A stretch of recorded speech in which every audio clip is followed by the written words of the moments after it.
Assalamualaikum semua. Sekarang aku mau nge-review macam-macam kain belacu.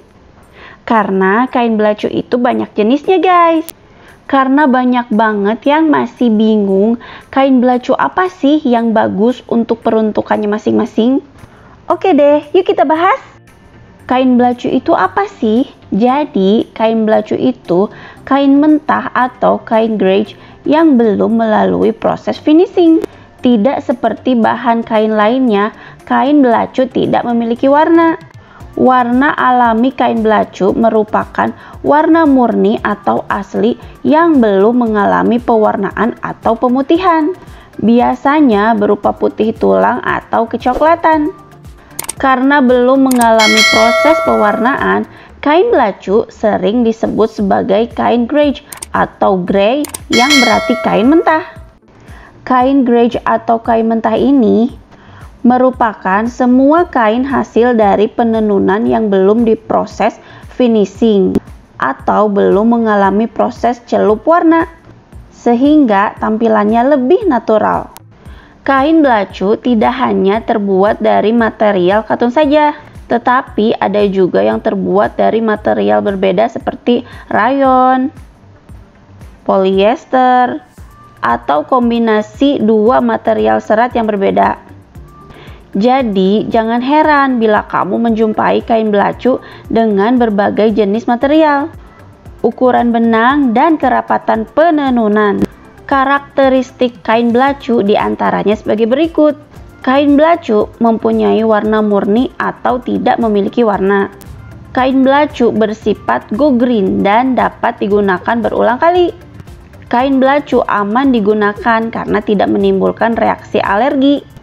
Kain belacu sangat fleksibel sehingga mudah dibentuk menjadi berbagai macam kreasi. Nah, sekarang kita bahas macam-macam kain belacu. Simak reviewnya ya. Pertama, kita bahas kain belacu PE. Kain belacu PE adalah sejenis bahan kain belacu atau kain non-finished yang terbuat dari serat polyester sebagai bahan dasar pembuatan produk kerajinan. Kain belacu PE sendiri dapat dijumpai dalam warna natural maupun warna putih. Bisa digunakan untuk media printing. Nah, kain belacu PE ini juga biasanya digunakan untuk pembuatan tas, souvenir, dan pernak-pernik lain karena harganya yang ekonomis. Nah, ini dia guys tekstur dari kain belacu PE. Nah, jadi dia itu tidak ada serat apapun ya guys kalau dilihat dari kedekatan seperti ini. Dan ketika diraba dia halus, tidak ada tekstur yang menonjol. Jadi ini halus-halus aja gitu ya. Tuh seperti ini, permukaannya rata dan tidak ada tekstur yang menonjol. Nah, ini dia untuk bagian dalamnya seperti ini. Jadi hampir sama ya guys antara permukaan luar dan dalam. Tapi menurut aku kain belacu PE ini cepat kusut guys. Nah, untuk tingkat elastisitas kain belacu PE ini dia kaku ya guys. Dia itu nggak melar tapi dia kaku seperti ini tuh. Jadi dia itu termasuk kain yang kaku ya, seperti katun-katun biasa gitu loh guys. Untuk tingkat ketebalan dia itu tipis tapi tidak menerawang guys. Nah, kalian bisa lihat kan, aku beberin kain belacu ini di depan mainan anak aku. Kalian gak bisa lihat kan mainan anak aku? Jadi, kain belacu ini memang walau tipis, tapi dia tidak menerawang guys. Keren kan? Cuma kekurangan kain belacu PE ini menurut aku sih, jadi bahannya itu kayak cepet mudah kusut gitu loh guys. Kalian bisa lihat sendiri kan, jadi kalau misalkan kalian lipat-lipat terus pakai lagi, jadi ada bekas kayak kusut gitu seperti ini. Tapi mungkin itu keunikannya guys. Jadi tote bag yang dibuat dari kain belacu PE seperti ini, bentuknya kayak melohoi-melohoi gitu karena bahan yang tipis dan terlihat seperti kayak kusut-kusut gitu kalau udah lama dipakai. Nah, selanjutnya kita bahas kain belacu twill. Kain belacu twill adalah bahan dasar atau bahan setengah matang dari kain twill. Ketebalan kainnya yang cukup Dengan serat kainnya yang miring, menjadikan produk ini sangat cocok untuk berbagai jenis kerajinan tangan, tas, maupun sepatu.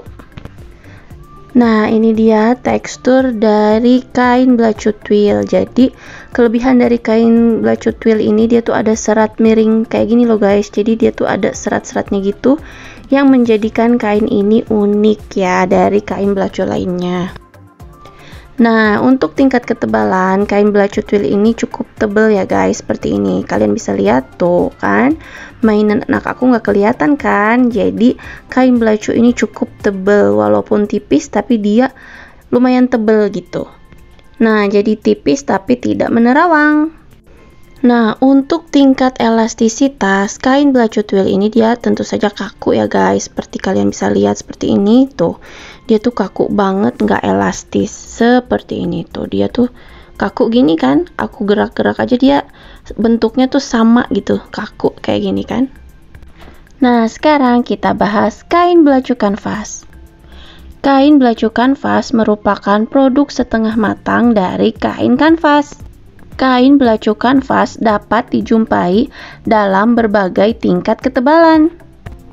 Semakin kecil nilai OS suatu kain, maka semakin lemas karakteristik kainnya. Sebaliknya, semakin besar nilai OS, maka semakin kaku tekstur kainnya. Nah, ini dia guys, tekstur dari kain belacu kanvas. Jadi seperti kain kanvas pada umumnya ya, jadi dia itu ada serat benang kain yang menonjol seperti ini. Jadi ketika diraba dia tuh agak kasar gitu ya, karena ada serat benang yang menonjol. Jadi serat benangnya tuh benar-benar jelas kelihatan. Untuk tingkat elastisitas, dia itu bahannya kaku ya guys. Nah, seperti ini, dia kaku banget seperti kain kanvas pada umumnya.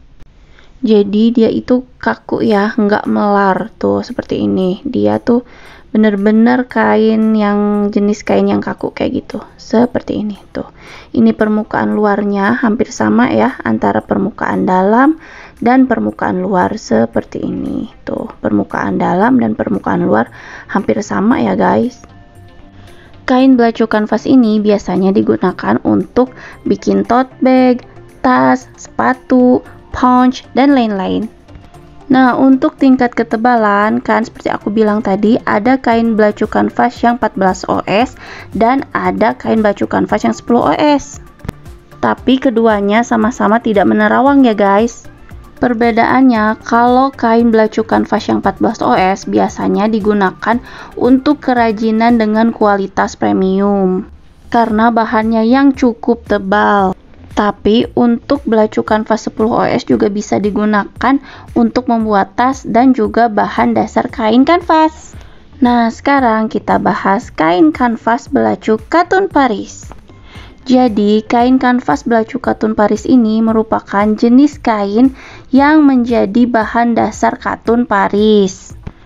Kain kanvas belacu katun Paris ini umumnya memiliki permukaan yang cenderung kasar dan cukup tipis. Kain ini cocok untuk membuat tas atau produk aksesoris lainnya yang membutuhkan kesan vintage. Nah, ini dia permukaan dari kain kanvas belacu katun Paris seperti ini. Dia permukaannya halus, tidak ada tekstur apapun seperti ini. Tuh lihat, tidak ada permukaan serat benang atau apapun ya, dia teksturnya halus seperti ini. Dan ketika diraba dia lembut dan tidak ada tekstur ya. Untuk tingkat elastisitas, dia tuh bahannya tuh kaku seperti ini tuh, lihat. Dia tuh kaku, nggak melar ya guys. Untuk ketebalan, dia cukup tipis ya guys, seperti ini tuh. Dia tipis tapi tidak terlalu menerawang gitu guys ya. Tapi dia tuh tetap ada bayangan seperti ini tuh. Ini tangan aku masih kelihatan kan? Seperti ada bayangan tangan. Nah, jadi dia tuh tipis tapi tidak terlalu menerawang sih, tapi tetap agak kelihatan gitu ya guys, seperti ini tuh. Nah, ketebalannya. Nah, sekarang kita bahas kain belacu katun tebal. Kain belacu katun tebal atau kain belacu baby canvas merupakan jenis kain belacu yang terbuat dari material katun. Dari segi ketebalan, kain belacu ini lebih tebal dari kain belacu katun Paris. Jadi sangat cocok digunakan untuk membuat goodie bag atau tas belacu lainnya. Nah, ini dia tekstur dari kain belacu katun tebal. Seperti ini ya guys, dia tuh nggak ada tekstur yang signifikan ya, halus-halus aja. Kalau diraba juga dia halus aja, nggak ada tekstur apapun ya, seperti ini. Untuk tingkat elastisitas dia itu kaku ya, tidak melar. Nah, seperti ini dia tuh kaku. Seperti ini tuh bahannya tidak melar ya guys. Untuk tingkat ketebalan dia tuh tebel, seperti ini tuh, tebel ya. Nah, kalian bisa lihat tidak menerawang, dia cukup tebel. Jadi biasa digunakan untuk goodie bag, tas dan lain-lain. Yang terakhir kita bahas kain belacu saku. Nah, jenis kain belacu ini biasanya digunakan untuk membuat saku, dalaman saku gitu loh guys. Nah, ini dia tekstur dari kain belacu saku ya.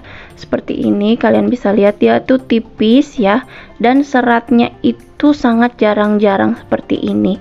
Jadi, kalau menurut aku sih ini kurang rekomen ya buat bikin saku, karena ini tuh mudah rusak kalau menurut aku. Tuh lihat, dia tuh tipis banget, tangan aku aja kelihatan ya guys. Nah, jadi seratnya itu menurut aku kayak cepet ngebrudul gitu.